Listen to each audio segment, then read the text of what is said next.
Welcome to Study Hall, Bills on the Hill, our segment on the deep dive where we unpack proposed legislation using only the sources you've provided. Today we're diving into, well, a pretty fascinating stack of documents. They outline provisions in a proposed bill, and it seems mostly from the Committee on Agriculture. Mostly, yes, but as the source material points out right away, while it has that ag framing, this bill actually touches on a really broad spectrum. We're talking nutrition assistance, crop insurance, sure, but also tax policy, Medicare integrity, even the national debt limit pops up. Exactly. So our mission here is to work through these, well, diverse provisions. You want to pull out the important nuggets the sources highlight, figure out what they might mean, all based strictly, and I mean strictly, on the information you've shared with us. Think of it as getting a clear picture without you having to read the actual bill text yourself. Right. We'll dig into the specifics the sources give us, look at the potential implications they raise, and see what connections emerge, or maybe what questions the sources leave unanswered. Let's get started. Okay, let's begin with that agricultural core. The sources detail extensions for some major safety net programs, the ones farmers often rely on, like price loss coverage, PLC, and agriculture risk coverage, ARC. The proposal pushes their duration out, looks like through 2031. Yes, right through 2031. Providing that long-term stability seems to be a clear theme the sources identify. And the material also gets specific on marketing loan rates for quite a few commodities. That's for crop years 2026 to 2031. Setting a floor price, essentially. Exactly, a floor price mechanism. We see rates listed, upland cotton at 55 cents a pound, peanuts $390 a ton. The sources explain this offers producers some financial backing if market prices dip below those levels. And there are updates for specific commodities too, right? The sources mention things like cotton storage payments being extended. Extended, yes. And increased assistance for textile mills that goes up from 3 cents to 5 cents a pound starting August 2025. Plus, detailed rules for calculating cotton world market prices. Sugar policy gets attention too. Amendments there, provisions extended to 2031. And what caught my eye in the sources was this required study on refined sugar imports. Yes, that study. According to the sources, it's meant to look into, well, defining refined sugar, setting color standards, packaging specifics, meaning proof imports won't be refined further, basically tightening up entered standards to avoid circumventing federal laws. A real focus on the details there. Okay, and dairy policy, the dairy margin coverage DMC program. Updated as well. The sources mentioned a change in how production history is calculated. It gives operations some flexibility. They can use 2021, 2022, or 2023 data to set their coverage levels. And the emergency livestock relief program. Details there too. Eligibility and payment rates. 75% of market value for losses from adverse weather or disease, but importantly, 100% payment rate for predation losses. The sources also highlight an interesting detail about unborn livestock losses payments up to 85% of the rate for the lowest weight class. Okay, so that covers a chunk of the core commodity and livestock stuff. Let's shift gears now because the sources really seem to emphasize proposed changes impacting nutrition programs, particularly SNAP. Big shifts highlighted there, especially around the Thrifty Food Plan, the TFP. Yes, SNAP, and the TFP is definitely central to the changes the sources describe. The material defines it, as the basis diet for a standard 4-person family man, woman, 2050, kids 6, 8, and 9, 11. Its cost is the foundation for calculating all the maximum SNAP benefits, then adjusted for household size using these fixed ratios the sources provide. And the sources lay out when it gets reevaluated. They do. The schedule is not earlier than October 1st, 2028, and at not more frequently than 5-year intervals thereafter. And these reevaluations, the sources say they can look at current food prices, consumption patterns, food composition, dietary guidance, standard stuff. Any updates need public notice and comment. Okay, standard procedure, but then, here's where the sources flag something really critical, a proposed restriction. The language cited states, and this is a direct quote emphasized in the material, "The Secretary shall not increase the cost of the Thrifty Food Plan based on a reevaluation or update under this paragraph." Wow, hold on. So let me make sure I'm tracking what the sources are saying here. Even if a reevaluation, using all that current data prices, nutrition science, finds that the actual cost of a basic healthy diet has gone up, that finding cannot be used to actually increase the base cost of the TFP for calculating benefits. That's exactly what the sources highlight. It's a key takeaway they emphasize. It fundamentally changes how future reevaluations would work, or rather, what their impact could be on the baseline cost. And the sources spell out the potential implications of this freeze. They do. They suggest it could, over time, decouple the TFT's official cost from the actual cost of the food needed for that diet. This, they note, could impact the adequacy of SNAP benefits. So it limits how responsive the plan can be to new science or changing food costs if those changes point towards a more expensive but maybe healthier diet. Precisely.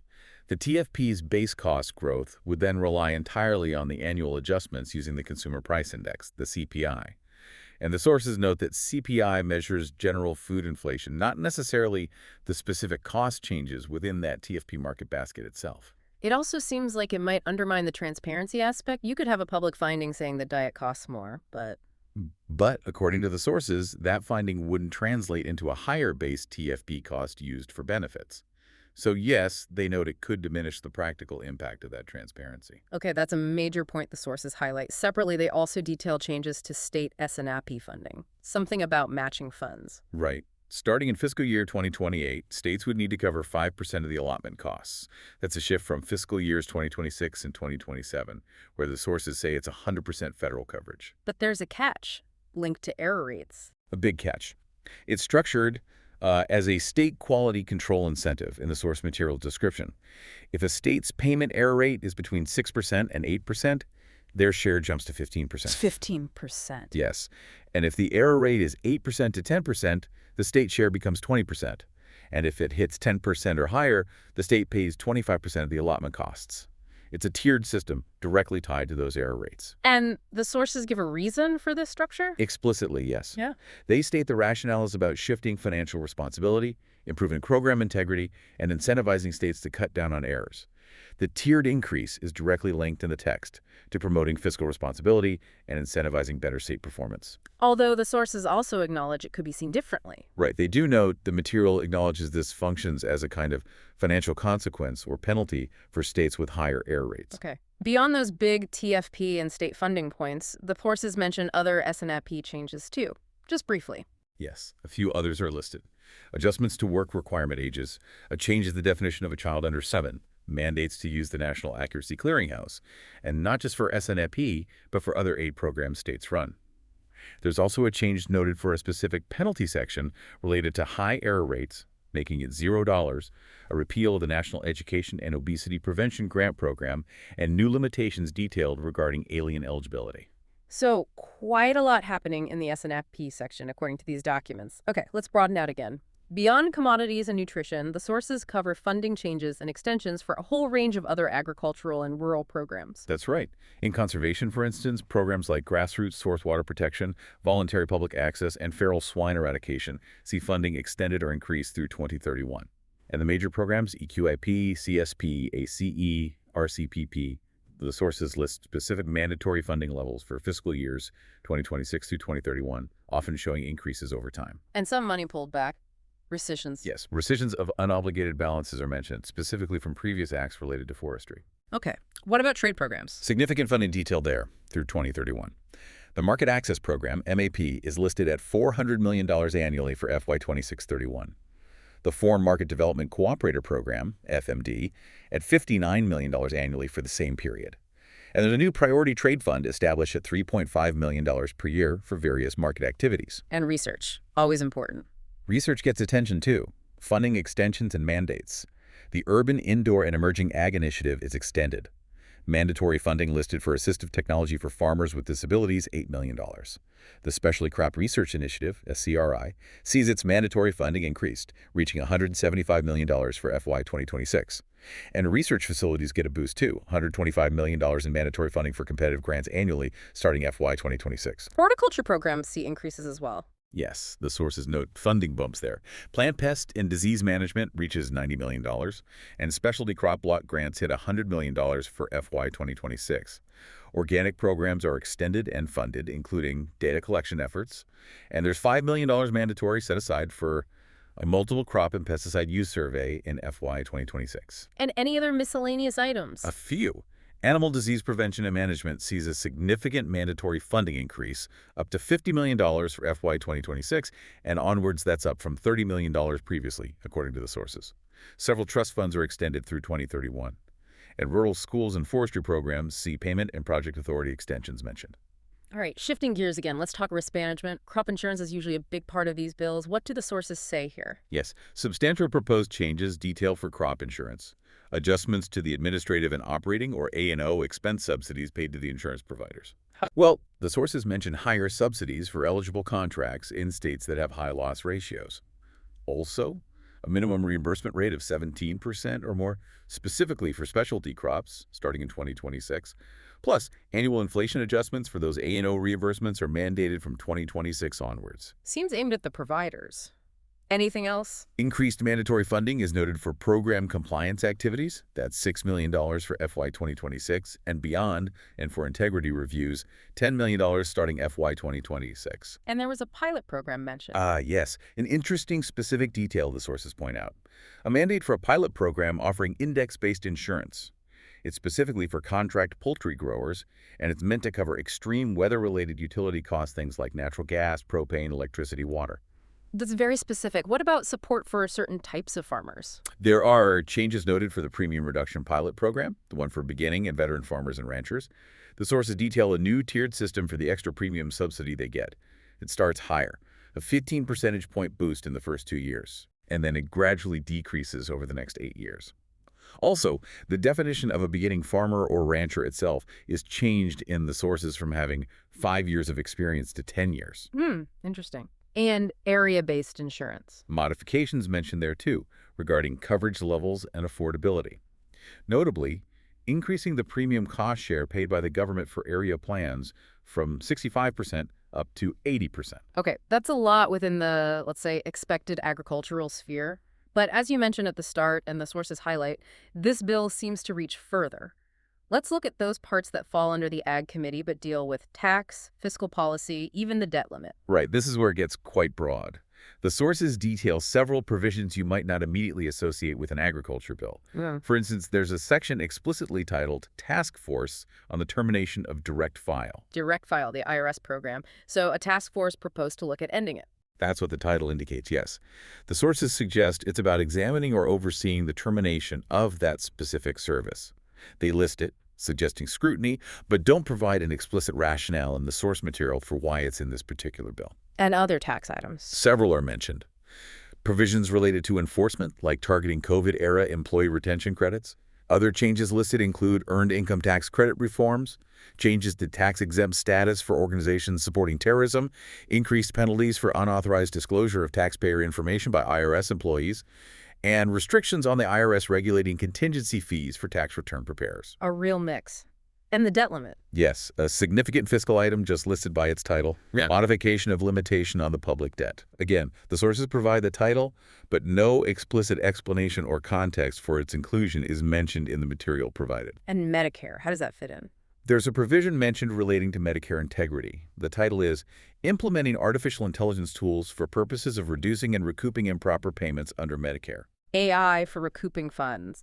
That sounds like it echoes the theme we saw with the SNAP state cost sharing, that focus on program integrity and recoupment. It certainly seems related, yes. And the sources do note that the inclusion of all these diverse items, the IRS task force, the tax changes, the debt limit section, the Medicare AI tool, could suggest certain aspects of a broader fiscal philosophy. Maybe an emphasis on program integrity, recoupment, adjusting tax policy, reviewing government services, tackling the debt. But crucially, and the sources are very explicit on this point, there is no explicit statement of a unified fiscal philosophy provided within the bill text fragments we have that actually connects all these different pieces together. Unlike the detailed rationale given for the SNAP state cost sharing, the sources simply don't offer similar explicit justifications for why these specific tax provisions or the debt limit modification are included here. They're presented as components, but without that connecting narrative in the source material itself. that contrast is really interesting. Okay, one last major area the sources delved into is how some changes might affect different scales of farming operations. Yes, this is a really valuable analysis the sources provide. They explicitly identify changes that can potentially allow larger or higher income operations to receive more federal support. It's something they clearly want to draw attention to. Okay, what's the first example? The first is the increase in payment limitations for certain commodity and conservation programs. The sources detail the proposal raises the limit from $125,000 up to $155,000. And importantly, these amounts would be adjusted annually for inflation, starting with the 2025 crop year. So if you were already hitting that 125K cap. Exactly. As the sources note, this directly benefits operations that were hitting the previous cap. It makes them eligible for potentially more payments because the ceiling is higher. Smaller operations, the ones that weren't near the old cap, wouldn't see any additional payments just from this specific change. Makes sense. What's the second point the sources highlight here? The second is a really significant exception added to the standard adjusted gross income, or AGI, limitation. Normally, having high non-farm income can limit your eligibility for certain farm program payments. Right, the AGI test. But the proposed change, as cited in the sources, adds a major exception. The standard AGI limitation would not apply to certain payments or benefits if, and this is key, greater than or equal to 75% of the average gross income of the person or legal entity derives from farming, ranching, or silviculture activities. 75% from farming activities. But how broad is that definition? And that's exactly what the sources point out. The definition provided for farming, ranching, or silviculture activities is quite broad. It includes things like agritourism, direct marketing of products, even selling farm equipment if you're the owner-operator. So the implication the sources draw Is that this exception could potentially allow very large-scale farms or individuals who have substantial income from these broadly defined agricultural activities, even if they also have significant other investments or income sources, pushing their total AGI quite high to still access program support, as long as that 75% threshold is met based on average gross income. Okay, that seems potentially quite impactful. And the third point related to scale. The third relates back to dairy. It's the increase in the dairy margin coverage, the DMC program's Tier I production threshold. It's raised from 5 million pounds up to 6 million pounds. And the significance? The sources note this directly benefits medium to large dairy operations, specifically those producing between 5 and 6 million pounds. It allows them to get the lower, more favorable Tier I premium rates on that additional million pounds of milk production, something they couldn't do under the previous lower threshold. Right. So three distinct examples the sources pull out that could disproportionately benefit larger operations. That's how the analysis in the source material frames it, yes. Okay. So wrapping this up, we've taken a really deep dive into this single proposed bill, pulling strictly from the sources you provided. It started ostensibly under the Agriculture Committee, but it's revealed this complex web. Provisions touching everything from S&AP mechanics and the very definition of the Thrifty Food Plan to commodity supports, conservation funding, and then way beyond into tax policy, AI and Medicare, even the debt limit. Yeah, it's quite the mix. We've seen how the sources explicitly lay out a rationale for certain things, like that S&P state cost-sharing policy, linking it directly to program integrity and incentives.